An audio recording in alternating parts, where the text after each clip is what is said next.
Hello students, நம்ம இந்த வீடியோவில் 10th தமிழுக்கான ரொம்ப இம்பார்ட்டண்டாக இருக்கக்கூடிய குருவினா சிறுவினா நெடுவினா போட்டிருக்கேன் பசங்களா. ஸோ தயவு செஞ்சு வீடியோ வந்து ஃபுல்லாக பார்த்துட்டு ஒரு கொஸ்டினை விடாமல் எல்லாத்தையும் படிச்சிருங்க. எல்லா கொஸ்டின் மார்க் பண்ணிங்கப்பா. இதே மாதிரி நான் பசங்களுக்கு சயின்ஸு சோஷியல் மேக்ஸ் சொல்லிட்டு கண்டினியூஸாக போட போகிறேன். இது வந்து பார்த்தீங்கன்னா ரொம்ப இம்பார்ட்டண்டாக போட்டிருக்கேன். இதுக்கப்புறம் டாப் 5 கோல்டன் கொஸ்டின் சொல்லி அப்லோட் பண்ண போகிறோம்ப்பா. ஸோ அது எல்லாமே டக்கு தெரிஞ்சுக்க. நம்ம சேனல் இப்போ தான் நீங்கள் ஃபஸ்ட் டைம் பார்க்குறீங்கன்னா டக்குன்னு சப்ஸ்கிரைப் பண்ணிவிட்டு பக்கத்துக்கு வில் பட்டன் ஆல்னு செட் பண்ணுங்கள்.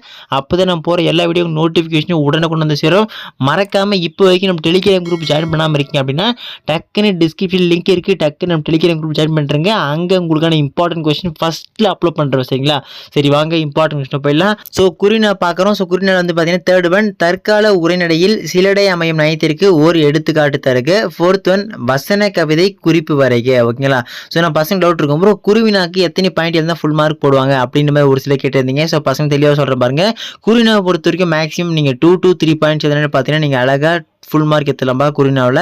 அதே மாதிரி தான் சிறுநாளில் ஒரு சின்ன ட்ரிக் இருக்குது, அது சிறுன்னு வரும்போது சொல்கிறேன். ஸோ நெக்ஸ்ட் 6 வந்து பார்த்தீங்கன்னா இரடி பொம்மல் பெருகுவீர் இத்தொடர் உணர்த்தும் பொருளை எழுதுக. ஓகேங்களா? ஸோ நெக்ஸ்ட் 7th வந்து பார்த்தீங்கன்னா கொடுப்பதும் துய்ப்பதும் எல்லாருக்கு அடுக்கிய கோடி உண்டாயினும் இல் இக்குறளில் வரும் அளப்பெடுகளை எடுத்து எழுதுக. அதோடு இல்லாமல் நான் பசங்களுக்கு ஏதாச்சும் ஸ்டடி மெட்டீரியல் தேவை, கைடு தேவை தமிழுக்கானது அப்படின்னா கமெண்ட் பண்ணுங்கள். அதை நம்ம டெலிகிராம் குரூப்பில் போட்டு விட்றேன். உங்களுக்கு வேணும் பட்சத்தை சொல்லுங்கப்பா, கண்டிப்பாக அப்லோட் பண்ணுறேன். ஸோ நெக்ஸ்ட் 8th பார்த்தீங்கன்னா மருத்துவத்தில் மருந்துடன் அன்பும் நம்பிக்கையும் ஆற்றும் பாங்கினை எழுதுக. நெக்ஸ்ட் 9th ஒன் உயிர்கள் உருவாகி வளர ஏற்ற சூழல் பூமியில் எவை என்ப பரிபாடல் வழி அறிந்தவற்றை குறிப்பிடுக. நெக்ஸ்ட் 10th ஒன் செய்கு தும்பி பாவலாரின் கல்வி பற்றிய கருத்தினை முழக்க தொடர்களாக்குக. நெக்ஸ்ட் 11th ஒன் அமர்தான் பகுப்பத உறுப்பில்களும் தருக. ஸோ இந்த மாதிரி பகுப்பத உறுப்பில்கள் என்னென்ன இருக்கோ அதை மோஸ்ட்டாக பார்த்துங்க ரஃபா.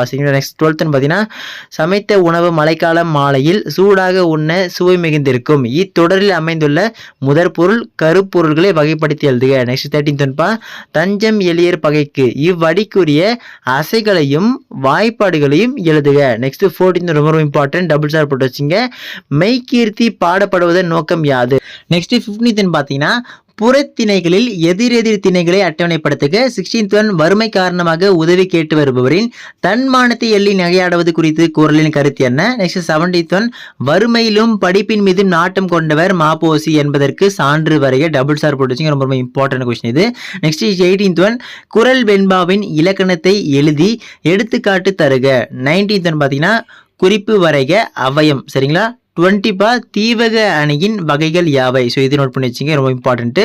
21 அன்பும் அறனும் உடைத்தாயின் இல்வாழ்க்கை பண்பும் பயனும் இது அது இக்குறளில் பயின்று வந்துள்ள அணியின் இலக்கணம். ஓகேங்களா? அப்படி நான் பசங்களுக்கு அடுத்த வீடியோவில் எந்தெந்த அணியெல்லாம் ரொம்ப இம்பார்ட்டண்ட்டாக நீங்கள் கண்டிப்பாக படிக்கணும் அப்படின்றத நான் அடுத்த வீடியோவில் தெளிவாக போடுறேன் பசங்களா. ஸோ இப்போ அடுத்து சீரியல்னால எந்தெந்த கொஸ்டின் ரொம்ப இம்பார்ட்டண்ட்டாக இருக்குது அதை பார்த்தால வாங்க. ஸோ ஃபர்ஸ்ட் கொஸ்டின் பார்த்தீங்கன்னா தமிழ் அன்னையை வாழ்வதற்கான காரணங்களாக பாவலரேறு காட்டுவன யாவை. செகண்ட் ஒன் தமிழகனார் தமிழையும் கடலையும் இரட்டிற மொழியும் பாங்கினை விளக்குக. தேர்ட் ஒன் ரொம்ப இம்பார்ட்டன்ட், டபுள் ஸ்டார் போட்டு வச்சுங்க. கூத்தனை கூத்தன் ஆற்றுப்படுதலை கூத்தராற்றுப்படை எவ்வாறு காட்டுகிறது. ஓகேங்களா? நெக்ஸ்ட் 4th ஒன் இன்றைய அறிவியல் கண்டுபிடிப்புகள் மனிதனை மேம்படுத்துகின்றனவா என்பது குறித்து சிந்தனைகளை முன்வைத்து எழுதுக. ஓகேங்களா? ஸோ நெக்ஸ்ட் 5th ஒன் வந்து பார்த்தீங்கன்னா மன்னன் இடைக்காடனார் என்ற புலவனுக்கு சிறப்பு செய்தது ஏன் விளக்கம் தருக. ஓகேங்களா?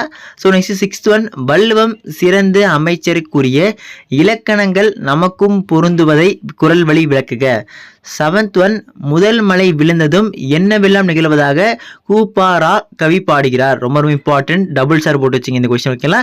Next 8th one Vaithiyanathapuram Murugan குழந்தையாக அணிந்திருக்கும் அணிகலன்களுடன் செங்கீரை ஆடிய நயத்தை விளக்குக. ஓகேங்களா? நெக்ஸ்ட் 9th ஒன்பா வள்ளுவம் சிறந்த அமைச்சருக்குரிய இலக்கணங்கள் நமக்கும் பொருந்துவதை குறள் வழி விளக்குக. 10th ஒன் அவந்தி நாட்டு மன்னன் மருத நாட்டு மன்னனுடன் போர் புரிந்து அந்நாட்டை கைப்பற்ற நினைக்கிறான்.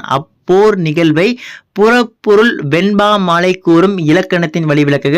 11th ஒன் சங்க இலக்கியங்கள் காட்டும் அறங்கள் இன்றைக்கும் தேவையானவையே என்பதற்கு சில எடுத்துக்காட்டுகள் தருக. ஓகேங்களா? நெக்ஸ்ட் 12th ஒன் கவிஞர் தாம் கூற விரும்பும் கருத்திற்கு ஏற்றவாறு தற்குறிப்பேற்ற அணை அமைவதை எடுத்துக்காட்டுக. ஸோ சீரியல்னால இவ்வளோ ரொம்ப இம்பார்ட்டண்டாக கொடுத்துருக்கேன். அடுத்த வீடியோவில் நம்ம பசங்களுக்கு ஒரு சில இம்பார்ட்டன்ஸ் கொடுக்குறப்பா. ஸோ அதை நோட் பண்ணி வச்சுங்க. எல்லாம் சேர்த்து படித்தா கண்டிப்பாக தமிழில் மார்க்கு சத்தியமாக செம்மையாக ஸ்கோர் பண்ணலாம்.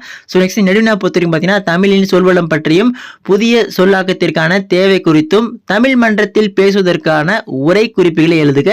செகண்ட் ஒன் மனோன்மணியம் சுந்தரனாரின் தமிழ் தாய் வாழ்த்து பாடலையும் பெருஞ்சித்திரனாரின் தமிழ் வாழ்த்தையும் ஒப்பிட்டு மேடை பேச்சை ஒன்று உருவாக்குக. ரொம்ப ரொம்ப இம்பார்ட்டன்ட், டபுள் சார் போட்டு வச்சுங்க. நெக்ஸ்ட் புயலிலே ஒரு தோணி கதையில் இடம்பெற்றுள்ள வர்ணனைகளும் அடுக்கு தொடர்களும் ஒளி குறிப்பு சொற்களும் புயலில் தோணி படும்பாட்டை எவ்வாறு விவரிக்கின்றன. இது ரொம்ப இம்பார்ட்டன்ட், டபுள் சார் போட்டு வச்சுங்க. உங்கள் இல்லத்துக்கு வந்த உறவினருக்கு நீங்கள் செய்த விருந்தோம்பலை அழகுற விவரித்து எழுதுக. ஓகேங்களா. நெக்ஸ்ட் 5th ஒன் பார்த்தீங்கன்னா அறிவியலாளர் ஸ்டீஃபன் ஹாக்குடன் விண்வெளி பயணம் என்னும் தலைப்பில் ஒரு கற்பனை கதை ஒன்று எழுதுக. ஸோ கற்பனை கதை ஒரு சில டைம் பார்த்தீங்கன்னா ஓனா ஓடி கேட்பாங்க. ஸோ ரெடியாக இருந்துக்கப்பா. 6th ஒன் இறைவன் புலவர் இடைக்காடன் குரலுக்கு செவி சாய்ந்த நிகழ்வை நயத்துடன் எழுதுக. நெக்ஸ்ட் 7th ஒன் நெகிழி பைகளின் தீமையை கூறும் பொம்மலாட்டம் உங்கள் பள்ளியின் ஆண்டு விழாவில் நிகழ்த்தப்படுகிறது, அதற்கு பாராட்டுரை ஒன்றினை எழுதுக. நல்லா பார்த்து வச்சுங்க இந்த கொஸ்டினை. சரி பசங்களா, இதுல இருக்கிற சிறுவினா குருவினா நெடுவினா சொல்லிட்டு ஒரு கொஸ்டின் எல்லாத்தையும் மார்க் பண்ணி வச்சுங்க. அடுத்த நான் பசங்களுக்கு இம்பார்ட்டண்டா இருக்கக்கூடிய அணியும் போறேன். அதோடு இல்லாமல் ஒரு சில கொஸ்டின் கோல்டன் கொஸ்டின் சொல்லிட்டு தமிழ்ல எக்ஸ்ட்ரா ஒரு வீடியோ போறேன்ப்பா. இந்த கொஸ்டின் நான் கொடுக்கறதில்ல, ஓரளவு படிச்சாலே கண்டிப்பா நான் பசங்க தமிழ்ல சத்தியம் மார்க் செம்மையா ஸ்கோர் பண்ணலாம். மறுபடியும் சொல்லிட்டேன். அதோடு இல்லாமல் உங்களுக்கான இம்பார்ட்டன்ட் கொஸ்டின்ஸ் எது நெக்ஸ்ட் போடலாம், சயின்ஸா சோஷியலா மேக்ஸா சொல்லிட்டு சொல்லுங்க. அதுவும் நெக்ஸ்ட் போட்டுக்கலாம். ஸோ கண்டினியூஸா நம்ம பசங்களுக்கு இன்னும் 1 வீக்குள்ள 10th complete important question upload பண்ணியிருப்பேன் நம்ம சேனலில். ஸோ அதனால் நம்ம சேனல் இப்போ வரைக்கும் நீங்கள் சப்ஸ்கிரைப் பண்ணாமல் தான் டக்குன்னு சப்ஸ்கிரைப் பண்ணிட்டு இந்த இம்பார்ட்டன்ட் கொஸ்டின் உங்கள் ஃப்ரெண்ட்ஸ் யாருக்கையும் தேவை அவங்களும் ஷேர் பண்ணுங்கள், அவங்களும் தெரிஞ்சுக்கிட்டோம். அடுத்த தேவையில் தொடர்ந்து பார்த்து நிற்கலாம் பசங்களாம். ஸோ எல்லாமே தவறாமல் தெரிஞ்சுக்க கீழே நம்ம டெலிகிராம் குரூப் இருக்குது. இன்னும் யாரெல்லாம் ஜாயின் பண்ணாமல் இருக்கீங்களோ போயிட்டு உடனே ஜாயின் பண்ணுங்கள். அங்கே நம்ம பசங்களுக்கான ரொம்ப ரொம்ப இம்பார்ட்டன்ட் கொஸ்டின்ஸ் எல்லாம் ஃபஸ்ட்டு அங்கே தான் அப்லோட் பண்ணுவேன். ஏதாச்சும் பிடிஎஃப் வேணும் அப்படின்னாலும் சொல்லுங்கப்பா, கண்டிப்பாக அதை நம்ம டெலிகிராம் குரூப்பில் அப்லோட் பண்ணுறேன். அப்படியே நம்ம பசங்களுக்கு ஒரு டவுட் ஏதாச்சும் இருக்குது அப்படின்னாலும் கமெண்ட் பண்ணுங்கப்பா, கண்டிப்பாக அந்த டவுட்டை கிளியர் பண்ணுறேன். ஒன்று அடுத்த வீடியோவில் போகிற பார்த்தீங்களா. ஸோ அதை டவுட் கிளியர் பண்ணுறோம். ஓகே ஸ்டூடெண்ட்ஸ், அடுத்த தொடர்ந்து பார்க்கலாம்ப்பா, மிஸ் பண்ணிடாதீங்க.